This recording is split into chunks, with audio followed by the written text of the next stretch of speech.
Progress. Arrow. How are you doing today, man? All right, how are you? So, I'd be better if the Mets hadn't lost 9-1 last night. oh But my anyway, God, that's a Oh my gosh. spanking. Destroyed. yeah, you should have heard me at the end of the game. I was like, "Get rid of this guy, get rid of that guy." And I go, "Hi, honey," and Yeah, she that's started it. laughing because I went from rage to "Hi, honey." Oh my gosh. It's all good. They're still in first place by 4 games. All right, you got 20 minutes, my friend. Go for it. Thank you. Isn't that pretty much what your guys' book is all about? That kind of love, where it's like we have a passion for a sport, but when it comes to each other, it's like it's completely different personalities. Yes, Well, exactly. What a great concept and idea for this book to be pushed forward the way that you have. What if love is the point? I mean, this really is a book that puts the highlight on the messages. Yeah, you know what? It's so funny. Carlos will probably explain this better than I will, so I'll let you do it, babe. But it all started from this one sheet that we had called "What is the Point?" And we created this years ago. Babe, do you want to talk about that? Yeah, so about like 8 years ago, we did, or actually almost 9 years ago, we got married, and then we did Dancing with the Stars. And after that, all these questions started rising, like, what's the point of marriage? What's the point of life? What's the point of faith? What's the point of, not having sex before marriage? And Alexa and I started jotting all these questions down, and then internally amongst the two of us, just having discussions and answering and praying about it and trying to figure it out. And that one sheet kind of lived with us for the last 8 or 9 years. And about a year ago, we sent it to our publisher. Well, we met our publisher, who we didn't know at the time was going to be our publisher, and she asked if we had any book ideas, and we said, well, we have this concept that we keep, like this one sheet about, like, what's the point? What's the point of this? I mean, these are questions that I feel like a lot of people ask themselves, like, oh God, like, what's the point of Failing. like why am I struggling right now? What's the point of this? And she loved the concept, and we just rolled with it. And a year later, we have a book that just came out. I love the idea that you're asking questions, and the reason why is because since 2017, I've been keeping a deep frag journal. All it is questions, and it really is. It's breaking things down, and it's made me a better communicator, and that's what you guys are doing inside this book as well. Yeah. It was kind of it was just an accident. I mean, we both knew that we wanted to write a book one day, and we were just kind of gathering testimonies and things that happen in our lives. And nowadays with social media, man, everything is so veneered. It's so filtered, right? So we were just like, okay, we want to be super authentic and share our ups and our downs. And honestly, our downs have been what have made our ups just so incredible. Like, those downs are what stretched us, what grew us. It's like going to the gym. Like, sure, it's not easy in the moment. You're exhausted, you're tired, your muscles are aching. But the fruit of that is just so amazing. That's kind of why you keep going back to the gym, right? So for us, we now look at the difficult things that we've gone through, or like the turmoil that we've experienced just in our lives, as those times where we were really being exercised as people. And it really, it comes out to a happy ending if you allow it to be. And I think ultimately for us, we were like, oh, that's love. At the end of the day, if everything comes back to love, like loving people, that's so hard to do.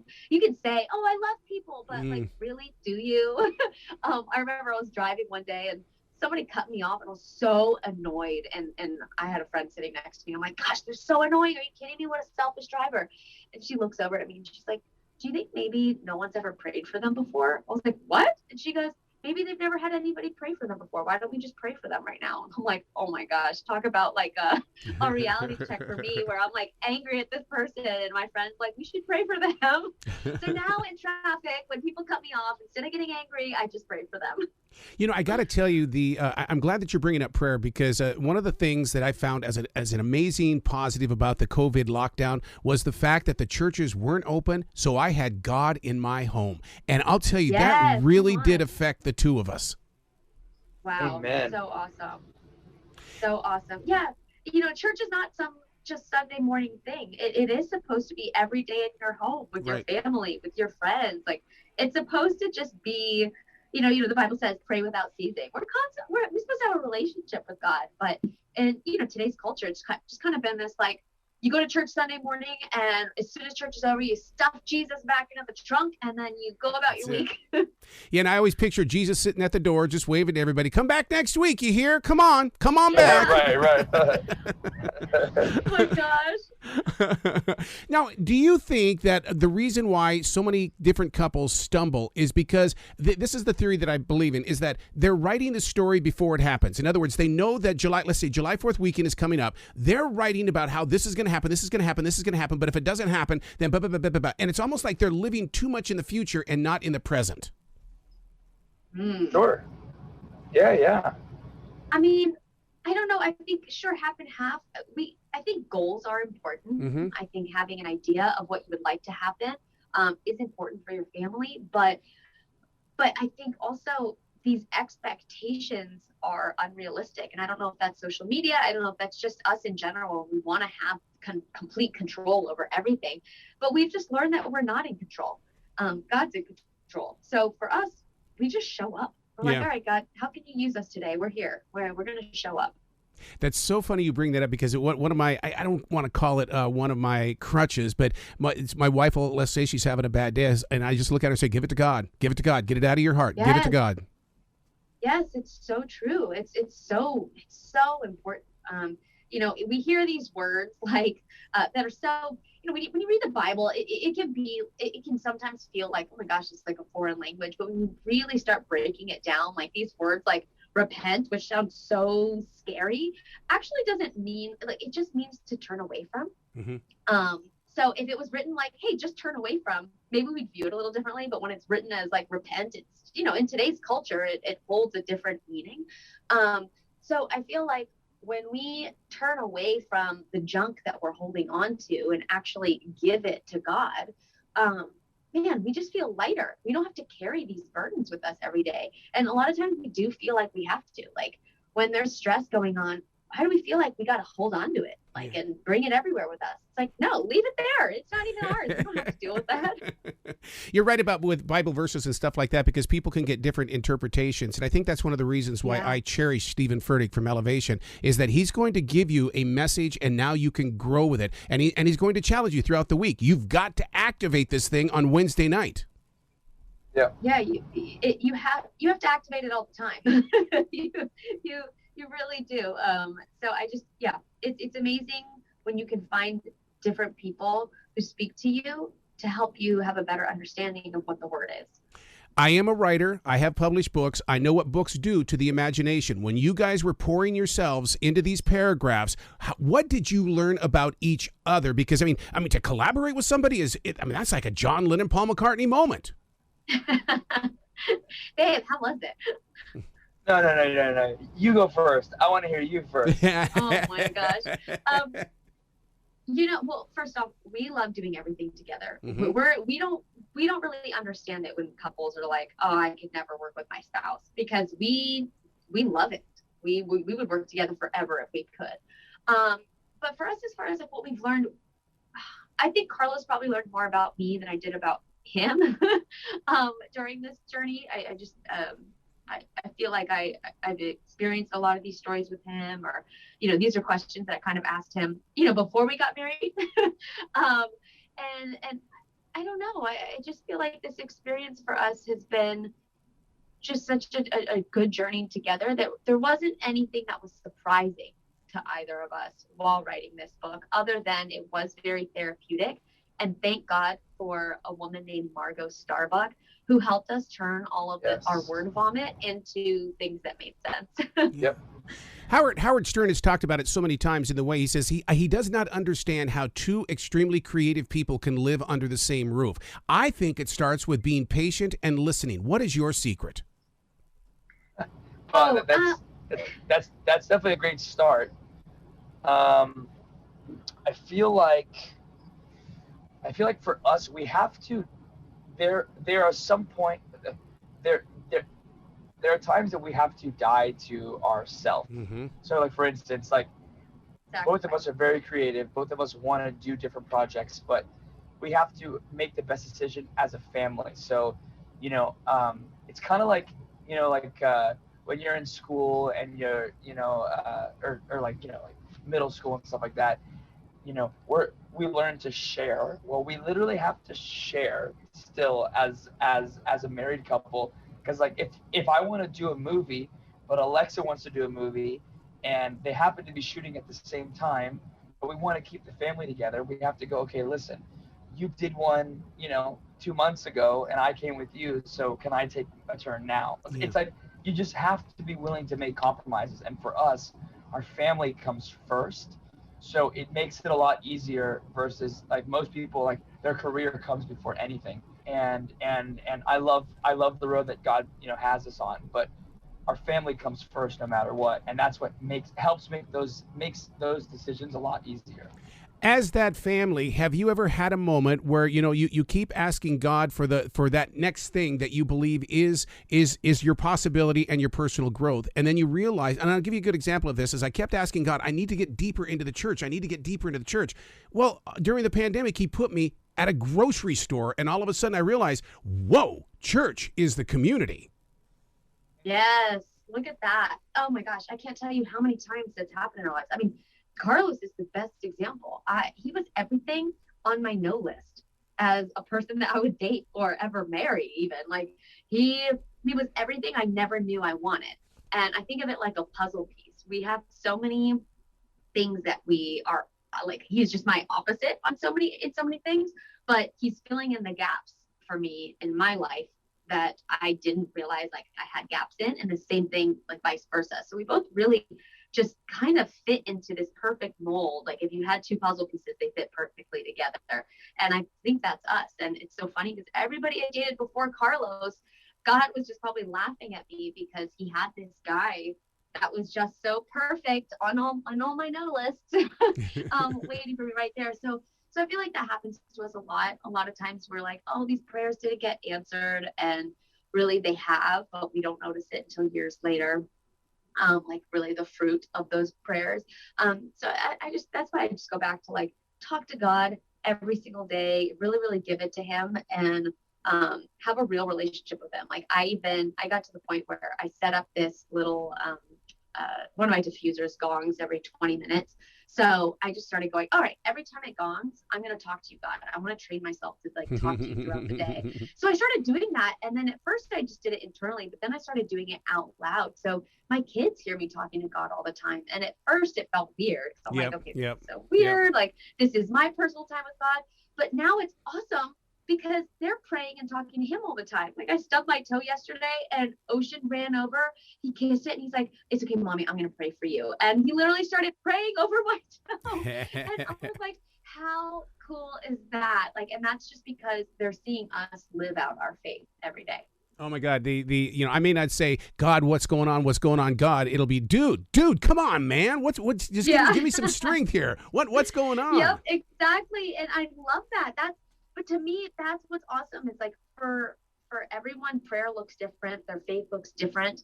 And I want it to be a real relationship. It doesn't have to be this like go in your closet right now and get on your knees and talk to God. Like, yes, there's a time and a place for that. But also it can just be like while you're cooking in your kitchen or while you're stuck in traffic driving.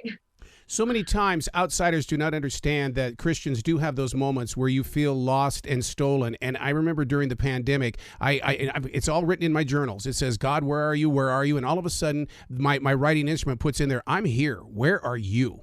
And have you guys had a moment like that? Babe, you want to tell the bus story? Which one?